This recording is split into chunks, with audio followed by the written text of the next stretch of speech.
If you raise your hand, please. It is 5-0. We'll now move to item I1. Dr. Harper. Yes, sir. Mr. Chairman, this is approval of increased instructional days for 2013 and 14. That's this calendar year.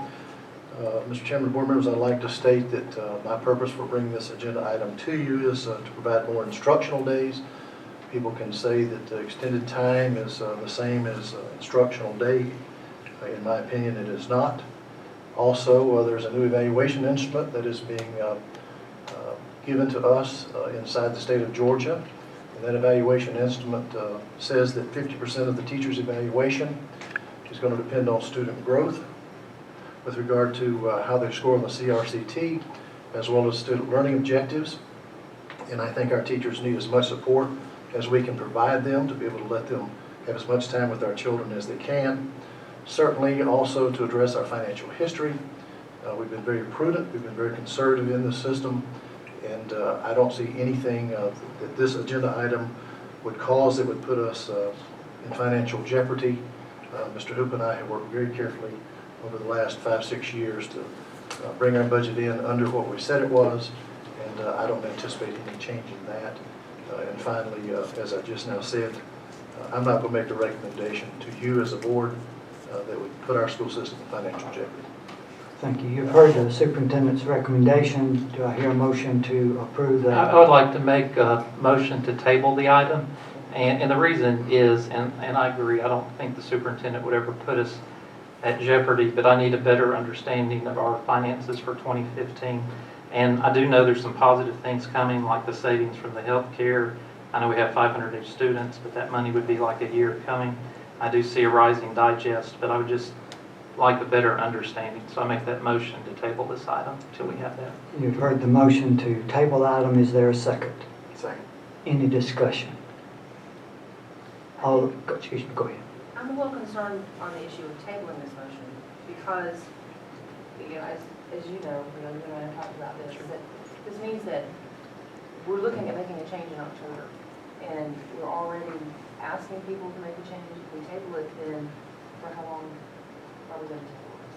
What are the other, and I haven't looked this up and I don't know the answer, what are the other furlough days that we have? Is it something that once we have this, it could be to the spring or somewhere else? Or I just have concerns, and I know just from the numbers that I received, we're looking at $534,000 for 2015, and I know each year y'all have done a great job, and there's always been a lot more than that, but I would just feel better if I had some kind of report of showing some actual dollars coming to that. Now that's just me, and I know all of y'all have a heart. I know when we were down at our required learning and all that stuff, I had classes with John and Matt and Anna, and everyone was coming up with as many ideas as they could, because the heart is to add those instructional days and the heart is to do away with the furlough days.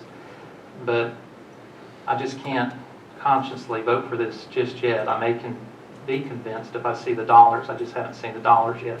And I did sit with an hour, you know, with Todd, and he didn't give an opinion one way or the other. He just gave me the numbers. But when I went through the document, we came out with that 534, and I know we sometimes overestimate, and I anticipate there's probably another $2 million from that, so that would be 2.5. I'm not sure exactly what the savings would be for the health care as far as the Ashton side, but I do know we have an extra $585,000 on the health care. I know with the step raises we have another $1.6 million, and I'm just very concerned going through that without us having a discussion on it. And it actually kind of brings another point that I'm thinking, like on our meetings, that we need to go back to a 2, because that night I would have voted for that with the information I had, but getting additional information, that having that week in between gave me time to research that, but that's another time. But Thank you. Any other comment? Well, I mean, my stance on this is pretty clear. I just don't think we can afford it. I mean, we are operating currently right now at a $4 to $6 million budget deficit, and you know, we're a couple years away from having no reserve. You know, I certainly hope that's not the case, but that's what that's our operating methodology right now. That's what we're projecting. You know, I hope that some of these changes like Freeport, speed economic recovery our way, but I don't think we can plan for that. I mean, I think we have to plan for that growth not getting here as quick as we would like to see it get here, and make accommodations to be considerate and careful with the taxpayers' money. I certainly think that we owe it to our parents. I'm a parent. I have 3 kids in the school system. I have a vested interest in any kid who goes to our school getting the best education possible from kindergarten all the way through high school. But I personally believe that 2 instructional days are not going to make any difference one way or the other. And for us to put the school system at risk by pulling almost $1 million out of our reserve, I just don't think it's prudent. I pulled Murray County's CCRPI scores because we keep having this talk about 2 instructional days, 2 instructional days. Well, Murray County is working on 160 calendar days. And their CCRPI scores are honestly just a little bit better than ours in just about every area. In one of them, it's about the same. And I don't think CCRPI is certainly the end-all, be-all measurement of success. But what I'm saying is, if they can be successful on 160 days, then I certainly think that we can continue to operate on the 175 that we've already done the budget work on and that we've already approved. I would like to say one last thing. No matter how this vote comes out, I really hope the media does focus on some of the things that happened up here positively tonight and on the Freeport issue as well, and not make this issue the top of the vote. Thank you. Any other comments? All right, we have a motion to table. All those in favor, if you'll raise your hand, please. All those opposed, if you'll raise your hand, please. It is 2 to 3, so it's defeated. We now will deal with the item in hand. Item I1, approval of the increased instructional days. Do I hear a motion to approve that item? I'll make that motion. Is there a second? Any discussion? All those in favor, if you'll raise your hand. Excuse me. I'd still just like to point out for the record that, and Fred touched on this, but I want to be absolutely clear that everybody understands potentially what we're looking at. In 2015, if this passes, we could potentially be looking at a negative fund balance. And that is on top of the $4 to $6 million budget deficit that we currently operate on each and every year. But I think to also be clear, this particular item isn't the only driver of that economic situation. But it's the key driver. I think it's disingenuous to even characterize it as a key driver of getting to that position at this point. Well, I would just remind everyone that our budget is made up 89% of personnel. And what we are doing is going to impact that significantly. Again, this is almost $1 million that we're pulling out of our reserve.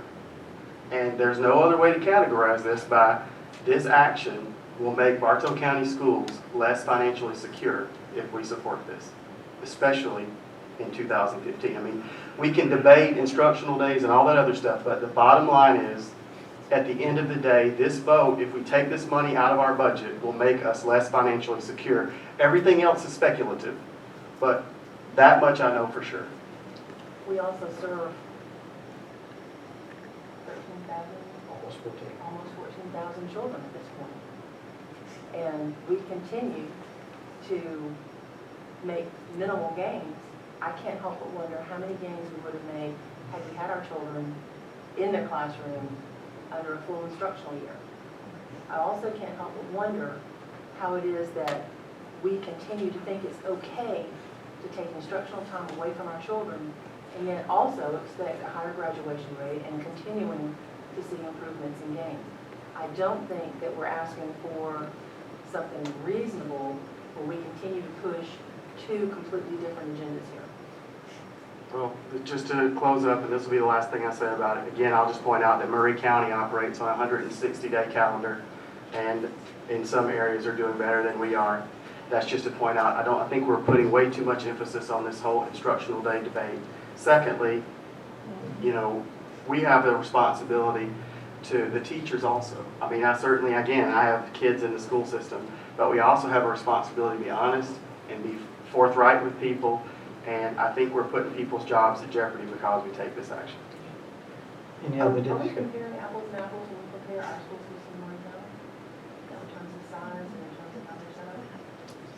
been a brand new county. I couldn't answer the question. Any other discussion? Dr. Harper, in presenting this item, and it's a financial item,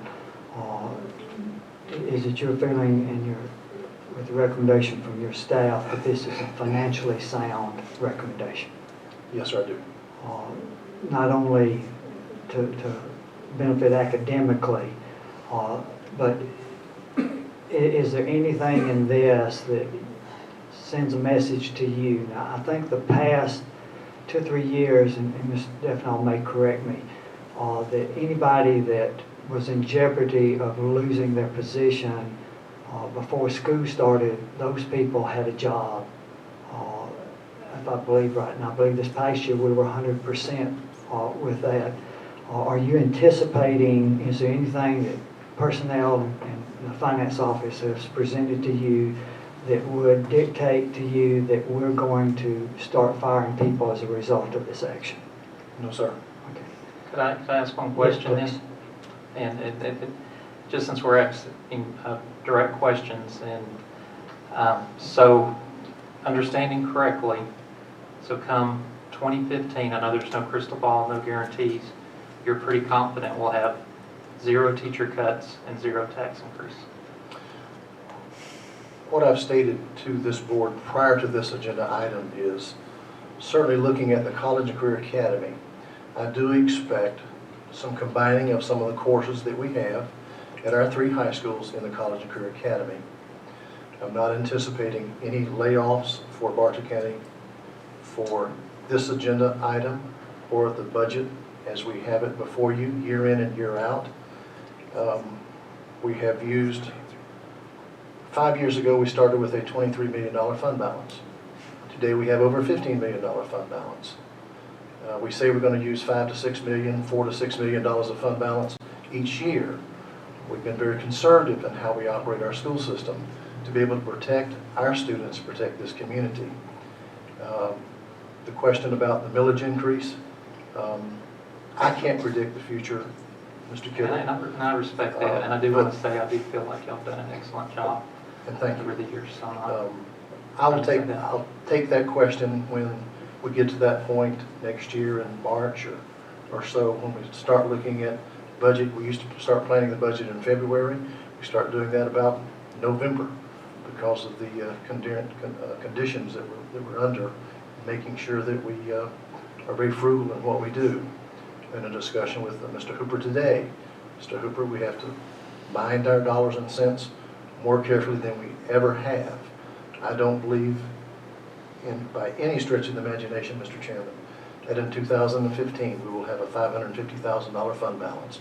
That means in the next 2 years we will have used over $15 million of fund balance. I don't believe that to be the case. Thank you. Any other comments? Yeah, I would just say, even if our fund balance is $4 million, we still can't operate.